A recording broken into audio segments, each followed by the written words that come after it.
Bonjour, bienvenue dans l'espace pédagogique apicole. Donc, voici l'installation réalisée pour le DNSEP sur le projet Apiculture et Pédagogie, un projet réalisé fin juin 2013. Cela contient les différentes recherches que j'ai pu mener sur l'apiculture, recherche de spectacles vivants, recherche d'espace pédagogique, recherche d'objets, tout ça pour faire des ateliers et un futur espace muséal. Et on va donc accueillir un groupe pour faire une première visite. Bonjour, bienvenue dans l'espace pédagogique. Je peux vous emmener faire une petite visite dans le monde des abeilles, si ça vous dit. Voilà. Donc on a fait ici plusieurs recherches pour présenter l'abeille de façon pédagogique et emmener les gens à la découverte de cet insecte. Donc je peux vous emmener à une première découverte. Vous avez déjà dû voir une abeille? Bien sûr. À votre avis, combien d'ailes a une abeille? 4. Elle en a 4, tout à fait. C'est ce qui fait que c'est un hyménoptère. Imaginez qu'on joue l'abeille, on peut utiliser nos bras pour faire les ailes. Combien de fois vous pensez qu'on puisse battre des ailes par seconde, donc des bras? Une demi-fois. Une demi-fois? 200 fois par seconde? Je sais pas. 70. Ouais, des bras. Je pense 2-3 fois. En tout cas, l'abeille peut battre des ailes 200 fois par seconde. Et je vous propose de vérifier que vous installez sur ce plateau. Voilà, en fait, il s'agit d'un simulateur de vol qui va vous permettre de rentrer dans la peau d'une abeille. Alors, je vais vous expliquer le principe est le suivant. Vous avez un détecteur de mouvement qui capte un peu le déplacement de vos bras. Donc, plus vous allez battre des bras, plus vous allez avancer dans le décor que vous voyez. Allez-y, je vous propose de commencer à battre des ailes. Nickel. Voilà, donc plus vous battez des ailes, et plus vous avancez. Je peux essayer de prendre par devant. Allez-y, plus vite. Plus vite encore. Et là, vous commencez à sentir que vous êtes vraiment dans la peau d'une abeille. Voilà, et donc devant vous, vous avez un champ de pommiers en floraison. Ce champ de pommiers en floraison, on est débumé en Provence. Et donc, il faut bien sûr imaginer qu'à la fin de la floraison, la floraison, les abeilles n'ont plus rien à avoir à manger. Donc, en fait, ce qui se passe, c'est que l'abeille va venir chercher les ruches et va les emmener sur un autre champ, en l'occurrence des cerisiers, où elles vont pouvoir avoir une nouvelle nourriture. Donc, je vous conseille de voler assez rapidement pour rejoindre la ruche avant que l'apiculteur récupère la ruche. Parce que si jamais l'apiculteur récupère la ruche avant, certainement que vous ne rejoindrez jamais la ruche. Alors allez-y, vous pouvez donc vibrer des ailes. Voilà, plus vite, plus vite, plus vite, plus vite. Ça fait de la gym, hein? Voilà, au top. Donc voilà, vous êtes arrivé à votre ruche et l'apiculteur vous a transporté. Alors moi, je vous propose de faire un autre petit jeu pédagogique. Parce que bon, on a vu que vous avez la capacité de voler grâce à vos ailes. Mais à quoi servent les ailes des abeilles? Est-ce que vous savez pourquoi elles volent? Pourquoi elles se baladent dans les champs de pommiers? Pour aller butiner. Pour aller butiner, tout à fait. Et donc butiner, ça consiste à aller chercher, qu'est-ce que tu sais ce qu'elles vont chercher en butinant les abeilles? Pollen. Du pollen, bien sûr, et aussi du nectar. Alors on va pouvoir voir comment ça fonctionne un peu le pollen. Et je vous propose de faire un petit jeu où on va imiter la chaîne ciliaire. Donc la chaîne ciliaire, c'est ce que font les abeilles pour construire les alvéoles. Parce que bon, aller butiner c'est bien, mais il faut avoir un endroit pour stocker ce pollen. Donc elles ont leurs alvéoles qu'elles construisent en fait à un stade de la vie, elles développent des glandes qui leur permettent de produire des petites particules de cire. Ces petites particules de cire, elles vont se les faire passer entre elles à la queue leu-leu et les faire passer à l'abeille bâtisseuse qui, elle, va assembler des petits morceaux de cire pour construire les alvéoles.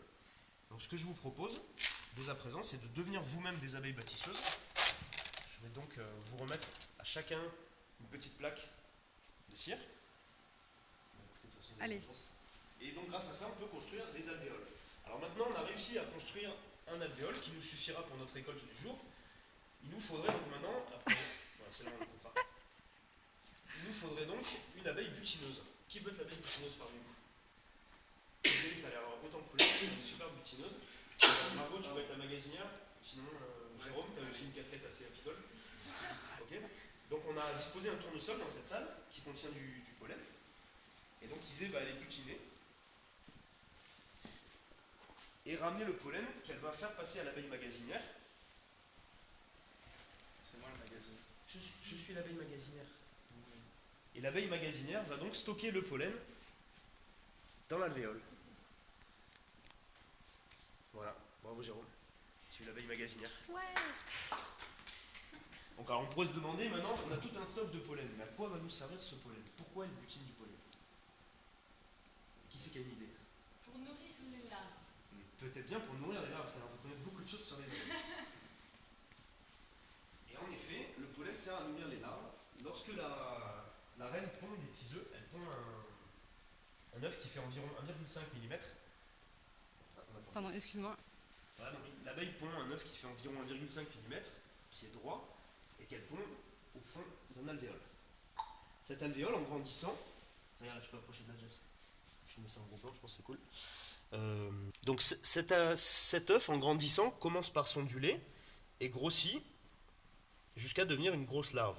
Et en fait, le principe, justement, c'est qu'il se nourrit du fameux pollen qu'on est allé voir, que nous avons découvert. Donc c'est ce pollen qui sert à nourrir les larves. Ensuite, au niveau du stade du développement, la larve se développe et puis passe au stade de nymphe. Et puis vous avez une larve qui se transforme donc en nymphe avec quelque chose qui ressemble à peu près à ça. Où on commence à distinguer les trois parties de l'abeille, c'est-à-dire l'abdomen, le thorax et la tête. Et une fois ce stade atteint, l'alvéole est refermé. C'est ce que vous pouvez voir ici. Voilà, les abeilles operculent le couvain. Et 18 jours au bout de 18 jours après la ponte, naît une petite abeille. Alors je ne sais plus où on a mis notre modèle abeille. On va faire un test avec nos collègues. Alors regardez, je vais vous donner des morceaux d'abeilles. Qui c'est qui veut participer pour la reconstitution? Existe si tu veux, viens voir. Donc voilà, tu as des morceaux d'abeilles, est-ce que tu serais capable de les assembler? Je pense. Alors, Tu peux filmer par-dessus, ça rendra cool, je pense que c'est. Voilà, donc là tu as le thorax, ça cette partie comment elle s'appelle? L'abdomen. L'abdomen.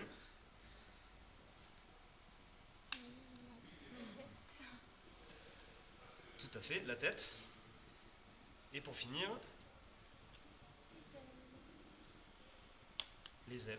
Voilà, bravo Isée, tu as reconstitué une abeille vulgarisée.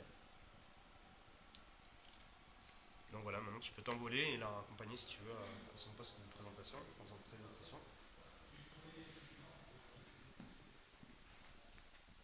On va fermer. Yep, on arrive, on finit une petite vidéo avant. Non, là, il faut y aller là. C'est fini, c'est bon. Ok, c'est bon, c'est fini. On arrête. Merci beaucoup, on aura au moins une trace vidéo. Bravo, en tout cas. C'est pas perdu. Non, c'est bon. et c'est bon parce que. C'est dans Mais tu l'avais déjà vu dans le... Tu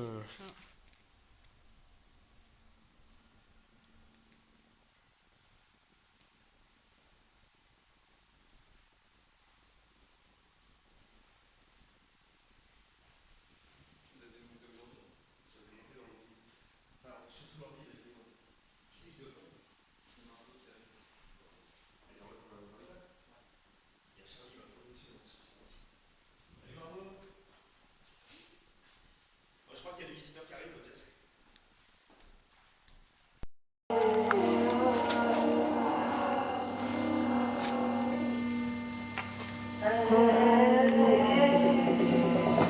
Je m'appelle Alexandre Brand, je suis étudiant en 5e année de didactique, promo 2013. Je viens de finir mon oral. J'ai présenté des recherches sur l'apiculture. Mon projet, c'est de faire des recherches sur les actions pédagogiques qui existent déjà sur les abeilles. Et donc, à partir de ce butinage, en fait, de proposer mes propres recherches plastiques et pédagogiques. Donc, c'est tout ce qu'on a mis en place dans cette scénographie. Avec des recherches qui peuvent investir les divers champs des arts appliqués. J'ai de la photographie, du multimédia, j'ai de la vidéo, j'ai du montage, j'ai du stylisme avec de la couture, une partie spectacle vivant, de la création sonore, de la création de design d'objets, comme vous pouvez voir ici ou ici, du maquettisme. Donc j'ai essayé d'investir tout le divers champ des arts appliqués qui reste... moi j'ai fait un bac art appliqué quand j'étais ado. J'ai toujours aimé toutes les disciplines, je me suis spécialisé en com, mais le Macintosh, ça ne me suffit pas. Donc j'ai besoin d'investir d'autres dimensions. Et c'est un peu ce que j'ai voulu montrer dans ce diplôme. Voilà, c'est un beau projet qui a de l'avenir. On a montré plein de trucs qui commencent. Et voilà, je ne les montrerai pas toutes au diplôme parce que ça ne rentrera pas. J'ai demandé qu'un Macintosh, mais je mettrai des photos de toute l'installation. Voilà, merci à vous. Bonne chance pour le diplôme, tous ceux qui suivent. Et faites des belles choses.